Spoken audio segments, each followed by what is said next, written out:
Hello guys, welcome to Techino. Guys, April 27th MIUI 12-ന്റെ official announcement ഉണ്ടായത്. MI fans ഈ ഒരു അപ്ഡേറ്റിനു വേണ്ടി വളരെ ആകാംക്ഷാപൂർവ്വമാണ് കാത്തിരിക്കുന്നത്. MI 12-ന്റെ ന്യൂ ഫീച്ചേഴ്സ് എന്തൊക്കെയാണെന്ന് നമുക്ക് നോക്കാം. Redmi Note 7 with MIUI ആണ് ഈ ഫോൺ. പുതിയ അപ്ഡേറ്റിൽ ആനിമേറ്റഡ് ഐക്കൺസ് ആണ് MI ഉൾപ്പെടുത്തിയിട്ടുള്ളത്. കൂടാതെ തന്നെ ഇംപ്രൂവ്ഡ് ആനിമേഷൻ ജെസ്റ്റേഴ്സും ഫോൺസും ഇതിൽ ഉൾപ്പെടുത്തിയിട്ടുണ്ട്. MI ഫാൻസ് വളരെ ആകാംക്ഷയോടെ നോക്കിയിരിക്കുന്ന ഒരു ഫീച്ചറാണ് അടുത്തത്. ലൈവ് വാൾപേപ്പർ കൺട്രോൾ സെന്ററിൻ്റെയാണ് അടുത്ത ഫീച്ചർ. പറയത്തക്ക വ്യത്യാസങ്ങളൊന്നും ഇല്ലാത്ത ഒരു കൺട്രോൾ സെന്റർ ആയിരുന്നു MIUI 11 ഉണ്ടായിരുന്നത്. മറ്റ് ആൻഡ്രോയിഡ് ഫോണുമായിട്ട് കമ്പയർ ചെയ്യുമ്പം അങ്ങനെ ഒത്തിരി വ്യത്യാസങ്ങളൊന്നുമില്ല. ബട്ട് ഗൈസ്, MIUI 12-ന്റെ കൺട്രോൾ സെൻറ്റർ iOS മോഡലാണ്. ഐഫോൺ ഉപയോഗിച്ചിട്ടുള്ളവർക്കൊക്കെ പെട്ടെന്ന് ഇത് മനസ്സിലാക്കാൻ സാധിക്കും. പക്ഷേ ഈ മോഡൽ വേണ്ടെന്നുള്ളവർക്ക് പഴയ മോഡലിലേക്ക് പോകാനുള്ള ഓപ്ഷനും ഇത് കൊടുത്തിട്ടുണ്ട്. iOS 13 പോലെ തന്നെ റൈറ്റിൽ നിന്ന് താഴോട്ട് സ്വൈപ്പ് ചെയ്യുമ്പം കൺട്രോൾ സെൻറ്റർ ലഭിക്കും. നമുക്ക് ലെഫ്റ്റിൽ നിന്ന് താഴോട്ട് സ്വൈപ്പ് ചെയ്യുമ്പം നോട്ടിഫിക്കേഷൻ ബാറും നമുക്ക് ലഭിക്കും. iOS 13-ന്റെ സെയിം രീതി തന്നെയാണ് ഇതിനുള്ളത്. അടുത്ത നല്ലൊരു ഇമ്പ്രൂവ്മെൻറ്റ് വെതർ ആപ്ലിക്കേഷനിലാണ്. ഇതുപോലെ ആനിമേഷൻ ഒന്നും ഇല്ലാത്തൊരു വെതർ ആപ്ലിക്കേഷൻ ആയിരുന്നു നമുക്ക് മുമ്പുണ്ടായിരുന്നത്. MIUI 12-ന്റെ വെതർ ആപ്ലിക്കേഷൻ ഇതുമായിട്ട് എൻറ്റയർലി ഡിഫറെൻ്റ് ആണ്. അവർ ബാക്ക്ഗ്രൗണ്ട് ആനിമേഷനാണ് ഇതിൽ ഉൾപ്പെടുത്തിയിട്ടുള്ളത്. മഴയുടെ സമയത്താണെങ്കിൽ ആ ഒരു ബാക്ക്ഗ്രൗണ്ട് വരും, കാർമേഘം വന്ന് മൂടിക്കിടക്കുവാണെങ്കിൽ ആ ഒരു അങ്ങനെ വ്യത്യസ്തമായിട്ടുള്ള ബാക്ക്ഗ്രൗണ്ട് ഈ വെതർ ആപ്ലിക്കേഷന് നമുക്ക് ലഭിക്കും.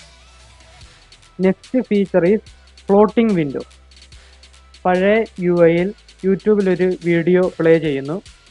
ബാക്ക്ഗ്രൗണ്ട് ആപ്സിൽ വേറെ ഏതെങ്കിലും ഒരു ആപ്ലിക്കേഷൻ എടുത്തു കഴിയുമ്പോൾ ഓട്ടോമാറ്റിക്കായി യൂട്യൂബിലെ ആ വീഡിയോ പോസ് ആകുന്നു. ബട്ട് ഗൈസ്, ഫ്ലോട്ടിംഗ് വിൻഡോസിലൂടെ മൾട്ടിപ്പിൾ ഓപ്പറേഷൻസ് നമുക്ക് ചെയ്യാം. ഇതുപോലെ ഫ്ലോട്ട് ചെയ്ത് കിടക്കുന്നുണ്ട്. യൂട്യൂബ് പ്ലേ ചെയ്യുകയാണെങ്കിലും യൂട്യൂബ് വീഡിയോ അവിടെ പ്ലേ ആയിക്കൊണ്ടിരിക്കും.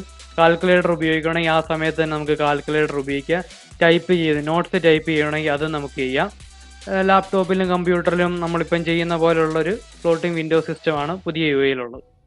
നെക്സ്റ്റ് ഇമ്പ്രൂവ്മെൻറ്റ് വരുന്നത് സ്റ്റോറേജ് സെക്ഷനിലാണ്. പഴയ UIയിൽ സാധാ സ്റ്റോറേജ് സെക്ഷൻ ആയിരുന്നു ഉണ്ടായിരുന്നത്. ആനിമേറ്റഡ് സ്റ്റോറേജ് സെക്ഷനാണ് ന്യൂ UIയിൽ ഉൾപ്പെടുത്തിയിട്ടുള്ളത്. പുതിയ UIയിൽ ഇതുപോലെ കൂടുതലായിട്ട് ആനിമേഷൻസ് നമുക്ക് കാണാൻ സാധിക്കും. MIUI 11-ലുള്ള തീംസ് സെലക്ട് ചെയ്യേണ്ട ഓപ്ഷൻസ് വരുന്ന മെനു ആണിത്. ബാക്കിയുള്ള ആൻഡ്രോയിഡ് ഫോണുകളുമായിട്ട് കമ്പയർ ചെയ്യുമ്പം പറയത്തക്ക വ്യത്യാസങ്ങളൊന്നും MIUI 11-ലില്ല. ബട്ട് MIUI 12-ലെ ഏറ്റവും ഇമ്പോർട്ടൻ്റ് ആയിട്ടുള്ള ഒരു ഫീച്ചറാണ് ഈ വാൾപേപ്പറിൻ്റെ ഫീച്ചർ. ലൈവ് വാൾപേപ്പറാണ് MIUI 12-ലുള്ളത്. മാർസും എർത്തും ഈ രണ്ട് പ്ലാനറ്റിൻ്റെ ലൈവ് വാൾപേപ്പറാണ് ഉൾപ്പെടുത്തിയിട്ടുള്ളത്. ഈ ഒരു ലൈവ് വാൾപേപ്പർ ഫീച്ചറാണ് MIUIനെ ഇത്രയും ഫേമസ് ആക്കി. MI ഫോൺസ് ഉള്ളവർ ഒരിക്കലെങ്കിലും ഉപയോഗിച്ചിട്ടുള്ള ഒരു ആപ്ലിക്കേഷനാണ് MI ഡ്രോപ്പ് അല്ലെങ്കിൽ MI ഷെയർ. MI ഷെയറിൻ്റെ പ്രീവിയസ് വെർഷനിൽ MI ഫോൺസ് തമ്മിലുള്ള ഫയൽ ട്രാൻസ്ഫർ ആയിരുന്നു possible. But in the new MI supporter phones ആയ ഒപ്പോ, റിയൽമി, വിവോ കൂടാതെ കമ്പ്യൂട്ടറിലേക്കും MI ട്രാൻസ്ഫർ വഴി നമുക്ക് ഫയൽ സെൻഡ് ചെയ്യാം. ഓൾവേസ് ഓൺ ഡിസ്പ്ലേ ആണ് ന്യൂ MIയിലുള്ള വേറൊരു നല്ല ഫീച്ചർ. നമുക്ക് കസ്റ്റമൈസ് ചെയ്യാൻ പറ്റുന്ന രീതിയിലാണ് ആ ഒരു ഡിസ്പ്ലേ ക്രമീകരിച്ചിരിക്കുന്നത്. So guys, thanks for watching my video. Do like, share and subscribe. Thank you guys. Thank you.